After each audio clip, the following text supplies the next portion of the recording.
What's up everyone, and welcome back to the MMA Zone. Today, let's get started with Leon Edwards talks potential showdown against Conor McGregor. As each week passes, we appear to be moving closer and closer to the return of Conor McGregor, while the former two-division champion has continued to tease a potential return to the octagon at 170 pounds. SBG Ireland head coach John Kavanagh recently revealed this week that he's incredibly confident McGregor returns in 2023. With Leon Edwards vs. Kamaru Usman 3 finalized for UFC 286, talk has inevitably shifted to a potential showdown between Edwards and McGregor, regardless of the latter not being ranked. During a recent interview, Edwards spoke about the possibility of fighting his Paradigm Sports stablemate, saying, "Yeah, 100%. If Conor comes back and gets a good win at welterweight, then it's a fight I'd more than welcome. It would be a massive fight for Europe, a massive fight for everyone. Let him come back, get a good win at welterweight, and then we can talk from there." McGregor, who is usually quick to fire off insults at his opponent, has continued to heap praise on Edwards since his spectacular fifth-round knockout win over Kamaru Usman. Just recently, the Irish superstar dubbed the knockout the best moment of 2022 inside the octagon. While the two men seem to have quite a bit of mutual respect for one another, as the old saying goes, money talks. With how much money a potential clash would do, both men would earn a considerable amount, largely thanks to McGregor's star power. First, Edwards will have to get through Kamaru Usman at UFC 286. Given that McGregor has yet to enter the USADA testing pool once more, the winner of the Edwards-Usman fight could end up defending the title against another contender before a McGregor fight becomes a realistic possibility. At the same time, UFC President Dana White has stated that McGregor's first fight back will likely be against Michael Chandler at lightweight. Between that and John Kavanagh recently naming Justin Gaethje as another potential fight for McGregor, it sounds as though the Irish superstar could be returning at lightweight despite his recent bulking. How do you see McGregor's return playing out? Give us your thoughts in the comment section below. Jamahal Hill welcomes champion vs. champion showdown with Alex Pereira. After Jamahal Hill defeated Glover Teixeira in the main event of UFC 283, Teixeira stated that he was stepping away from the fight game in order to focus on his longtime friend and training partner, Alex Pereira. With Pereira currently sitting atop the UFC's middleweight division, talk of a champion vs. champion fight with Jamahal Hill has continued to surface. Given the revenge arc Pereira seems to be on, avenging Teixeira's loss seems like a natural next step for the former two-division Glory kickboxing champ. During a recent interview, Jamahal Hill spoke about the potential fight, saying, "In fact, they talking about he might come up. Come on in, my boy. Whenever he decide, yeah, I can go up there and him up. Come on in, my boy. All that smoke, all that." Okay. I was there. I watched it live. You know what I'm saying? I mean, all respect to Izzy, but I knocked Pereira the out.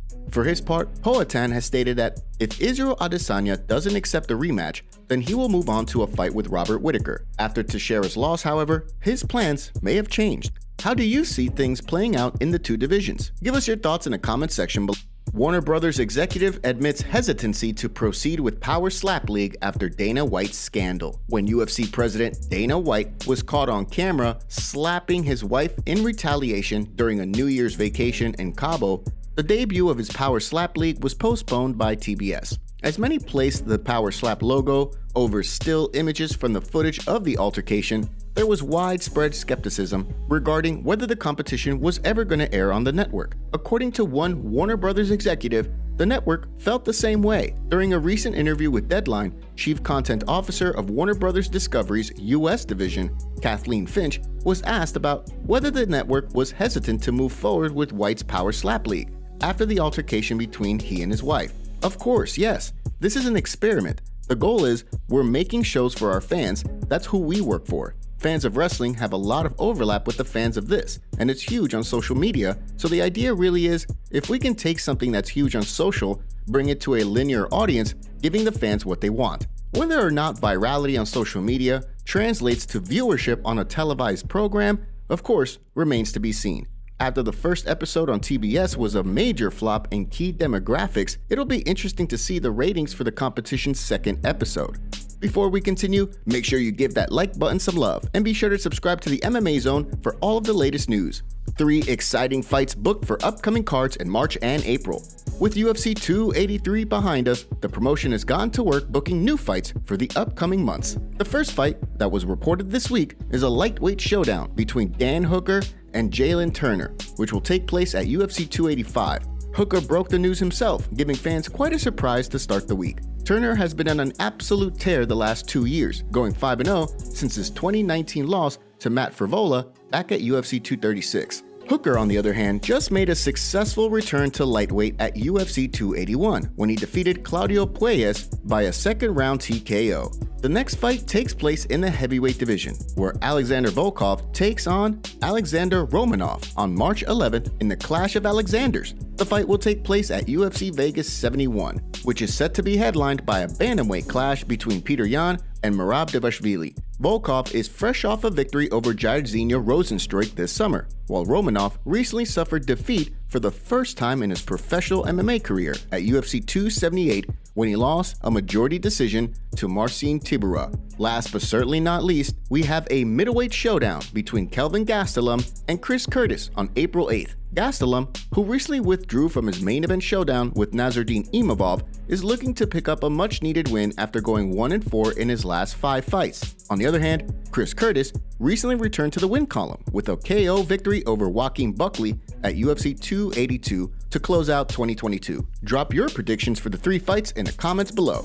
Conor McGregor accused of altercation with woman on his yacht. On the heels of John Kavanagh stating that he believes Conor McGregor will return to the octagon in 2023, the former 2-division UFC champion has now been accused of getting into a pretty wild altercation with a woman in Ibiza while celebrating his birthday. According to the report, the two knew one another from the same neighborhood in Dublin, and as a result, McGregor invited her onto his yacht after partying it up in the VIP area of a club in Ibiza. After the woman joined McGregor and his entourage on his yacht, he reportedly began to insult her appearance before he allegedly struck her multiple times and allegedly threatened to drown her. Fearing for her life, the woman jumped off of McGregor's yacht, which resulted in a Red Cross boat taking her back to shore. Although she identified McGregor in the immediate aftermath, when Spain's civil guard questioned her, she declined to ID McGregor. Once she returned to Ireland, however, she filed a complaint with police, who have opened an investigation into the matter. McGregor and his team, of course, have denied the allegations.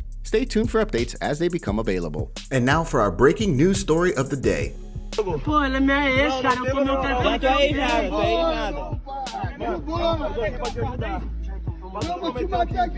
Vamos lá então.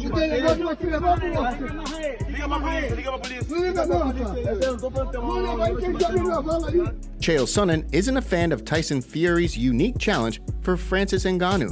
Although most of the fight community seems to be excited about the idea of a potential boxing match between Tyson Fury and Francis Ngannou in a cage with MMA gloves, former 2-division title challenger Chael Sonnen isn't sold. After Fury challenged Ngannou to another showdown recently, Sonnen took to YouTube to speak out against the potential spectacle, calling it, quote, the dumbest idea in sports history. Francis offered to box for reasons unknown.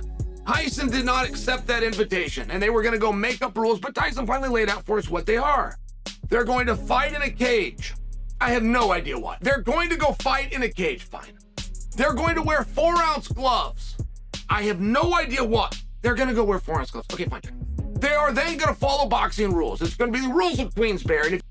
For his part, Francis Ngannou hasn't mentioned the mixed rules match. After parting ways with the UFC, the former heavyweight champion expressed a desire to make his debut in boxing while finishing up his rehab program for his knee. At the time, he named Fury and Anthony Joshua as potential opponents, and seemed focused on making a legitimate transition to boxing rather than create a unique rule set for his debut. In addition, Misfits boxing head Cale Sauerland stated that he's eager to try and book a showdown between Ngannou and Derek Chisora, who recently just lost to Tyson Fury in December.